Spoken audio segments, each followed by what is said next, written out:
Welcome to the Concordia Seminary booth here at the 2010 Convention of Lutheran Church Missouri Synod. And I'm very privileged to welcome into our little studio on the convention exhibition floor President Mark Heckler of Valparaiso University. Welcome. Thank you. President Heckler, and you've been president of Valparaiso for how long? So we started the 1st of July 2008, so this is the beginning of year 3. Have you figured the job out yet? Well, you know, I'm starting to figure out the way I say the first year, everybody treats you like you're some royalty on the campus, and you feel so welcome. The second year, you start to discover, well, there might be a few bodies buried here and there, you know, and by the third year, you've uncovered all of that, and you've got a good handle on the institution. And now I'm setting my sights to talk with alumni all over the country, so it's time to start making the grand tour. You're a better man than I am. I've just finished my 5th year, and it's taken me 5 years to figure out what's going on. How are things at Valparaiso? Things are going great. Last year, we topped the largest enrollment in 25 years at the institution. And what number would that be? We're at just about 4,100 right now. And we're going to begin a period of growth that we're planning to grow the institution to about 6,000 students. And that's really to set the institution up for long-term sustainability. We're also getting ready to break ground on 2 new buildings, a brand new welcome center for alumni and for prospective students and families, and then a new academic building that we'll be breaking ground on. And 2 buildings will be completed this year, a new addition onto our Gellerson Engineering Center and a new law school. So lots of construction cranes and fences, lots of students coming, and it's a pretty exciting time to be at the university. That's great. Let me unpack a couple of the things that you just said. First of all, the new constructions. When I came up to Valparaiso sometime within the last year, I hadn't been there for several years, and you've had major construction projects completed in the not too distant past, correct? That's correct. We built the Christopher Center for Library and Information Resources in 2004, a state-of-the-art library, really a kind of learning center that is quite unique. And then we opened the Hari Union, Alan Hari's in Alan Hari's name, that opened January a year ago, and that is an extraordinary student union facility, centralized dining, ballrooms, meeting rooms, and space for all of our student organizations. I was really impressed by those 2 buildings, and when I went back to the St. Louis campus, I had a number of ideas in my mind, especially the library, and how you retrieve books and so on. And I get those ideas into my head, and eventually we hope that they'll show up also on the seminary campus. So thank you very much. Well, you're welcome. You know, I visited your seminary, I guess about 18 months ago, and had the same experience when I was in your beautiful chapel. And I just thought, wow, what a wonderful facility. So we're in the middle right now of thinking through how to revitalize our chapel space for the next 50 years. We just finished celebrating our 50th anniversary, and we're getting ready for another 50 years and looking at a number of things we're going to revitalize in that facility. So your chapel was an inspiration to me. Well, we need to keep visiting each other's campuses. I'd be glad to do that. You talk about chapel and the question of Valparaiso as a Christian, Lutheran sort of public, not private public. You know what I'm asking about, the presence of the church and the students that you serve and the community that you serve is not just an old-time Lutheran. How do you navigate those waters? It is a, you know, we are that place where we see both those things that we as Lutherans can do together across our differences and boundaries, and those things that we can't. And so every day we navigate what it's like to have Lutherans that come together from different backgrounds who are trying to find their way. And so we really consider ourselves a place of dialogue, a place of reconciliation, a place where people can explore their differences and understand them, and we are particularly concerned, and have been since I arrived there,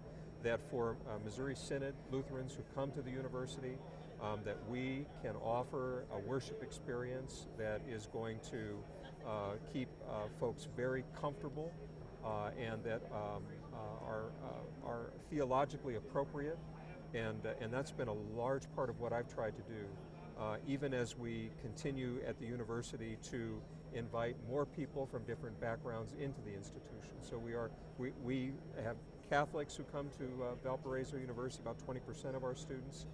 We have evangelical Christians. We have folks that come from many walks of life, and we really welcome them on our campus because we think that today it's vitally important that we're bringing people together from various backgrounds in dialogue with one another.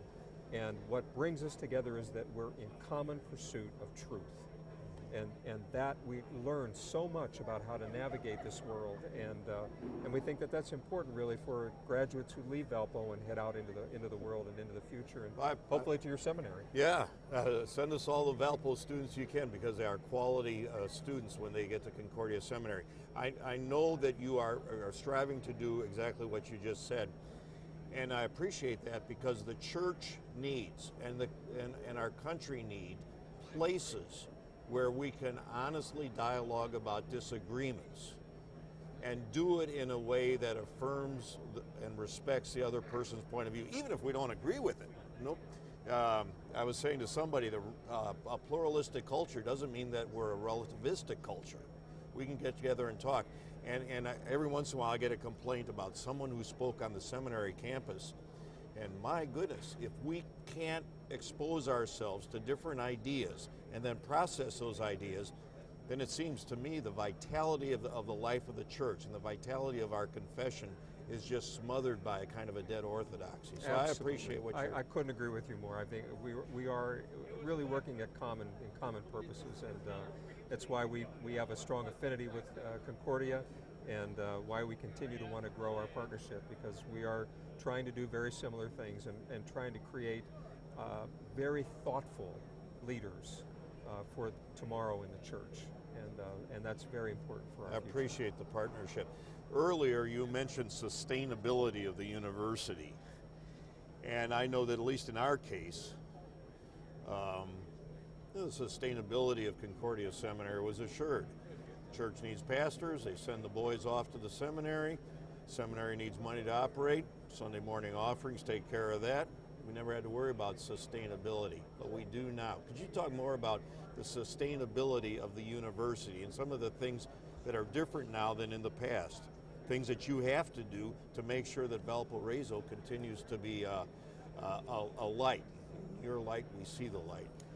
So the higher education model in America, both public and private, I think there are sustainability challenges for all institutions. So it isn't a matter of Valparaiso University might be worried about sustainability. I think we all have to be worried about it. We've been in a multi-decade period of expansion of facilities and costs at the institution, and we filled the gap by raising tuition year on year on year, sometimes double and triple the rate of inflation. So what happens is that now families in the middle class are largely being shut out of private education, or must borrow to the point where it directs or changes career choices because students begin to worry about how they're going to pay back their loans. So that, when you start doing that, you're really fundamentally compromising the purpose of education. Yeah, we have the same experience with funding the education to become a pastor. So how do we think of a model that isn't based on escalating tuition year on year? And that's what we're trying to do now, is to figure out what's the right enrollment size for the institution that we need to maintain over time. How do we take certain functions that perhaps in the past we have tried to do entirely ourselves, and instead begin to outsource those things to experts to let them do those things that they're good at. I'm smiling because I know exactly what you're saying. And then let the university do those things that it's good at. And then how do we begin to create strategic alliances and relationships so that we can leverage multiple relationships and things that we're duplicating efforts, each little campus by little campus by little campus. If we can come together in powerful consortia, there are ways that we can continue to reduce our costs. We also have to change the way we're delivering education. And that requires new models that are not based on seat time, but are based on competencies that students have, and ways of being able to validate that a student is competent in this activity and this activity. And it's a fundamentally different way of teaching. It's a different role for the professor. And all of this is designed to create something that is going to change the economic models that we're operating our campuses on. So that's part of the analysis for us. From my own experience, take for example partnerships. Valparaiso or Concordia St. Louis can no longer be a self-contained, we provide everything. We've got to have these partnerships. But economically, that creates efficiencies which drive down the cost of still delivering a quality education, correct? Absolutely. I mean, the key for us, and this is why it's such a challenge, is that we don't want to escalate the cost. We do not want to compromise the quality. So there's certain levels of efficiencies you can achieve within the single organization, and then you've got to start working beyond the boundaries of your organization. Otherwise, you've got to lower the quality in order to keep the cost, to keep the costs under control, or you change the paradigm.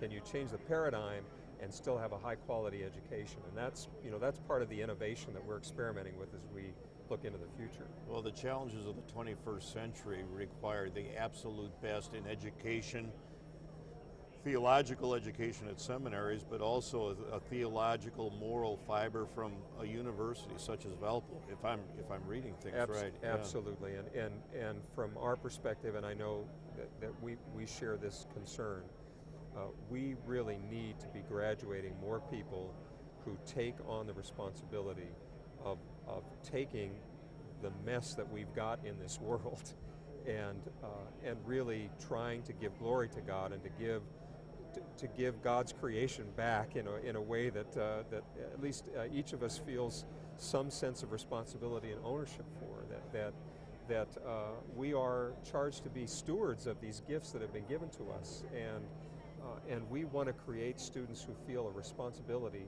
not solely for themselves to figure out what job am I going to get and how much money am I going to earn, but what are my gifts and what am I going to do with what God's given me, and how am I going to make this world a better place to live in with what God's been given me to do. As you interact with today's students on today's campus, do you see that motivation in them? I do in Valpo students.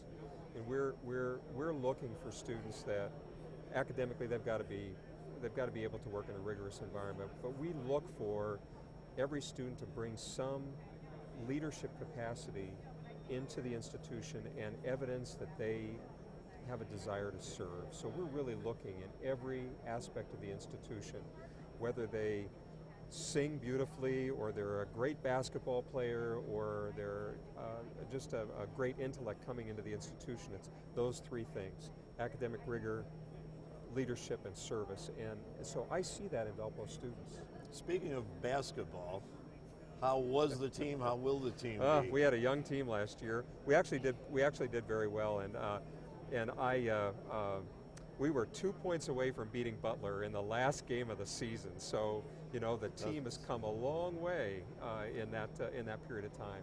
A lot of them are back, and we've got some exciting new recruits coming in. So we actually think we're going to have a pretty good swing over the next several years, and we've gone into the Horizon League, much more competitive league than we were in before.